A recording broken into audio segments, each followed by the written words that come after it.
আচ্ছা বন্ধুরা, সেদিনকার তো ধর্মতলায় গেছিলাম স্প্যানেট। এবার আপনারা তো নিশ্চয়ই জানবেন যে গেছি কি কিনেছি। এমনি কি চলে এসছি? নিশ্চয়ই না। এই যে দেখুন, এইটা কিনেছি, 3টে কুর্তি কিনেছি।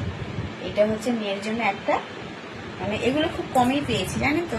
2টো কুর্তি আমি হচ্ছে 300 টাকার মধ্যে পেয়েছি, 150 টাকা করে। এই একটা দরদাম করতে মানে কি, 2টো বলেছিল 200 200 400 টাকা, তা দরদাম করে 2টো 300 টাকায় হয়েছে। তা বলুন তো ভালো হয়েছে না? আর আমার মেয়ে পরেছে, ওকে বেশ ভালোও লাগছে। আর এই আরেকটা কিনেছি, এটা নাকি এখন ট্রেন্ডিং শার্ট নাকি বেরিয়েছে, ওর পছন্দ। তো এইটাও পেয়ে গেছে, এটাও নিয়েছি 200 টাকা দিয়ে। তা একটু দরাদরি করলাম, তা এটাও বলেছিল 300 টাকা, বলেছিল দরাদরি করে 200 টাকায় পেয়েছি। তা আরেকটা নিতে বলছিল, তা আমি বললাম না, ঠিক আছে একটাই থাক। এই গেল এইটা। আর এদিকে এই একটা ব্যাগ নিয়েছি। এই ব্যাগটা আমার একটা ব্ল্যাক কালারের ব্যাগ নেই, অনেক কালারের আছে, ব্ল্যাক কালারের নেই। এইটা বেশ ভালো লাগলো, এই একটা নিলাম। এটা 250 টাকা। এগুলো একদম ফিক্স, এটা কিছুতেই কমাতে চাইলো না।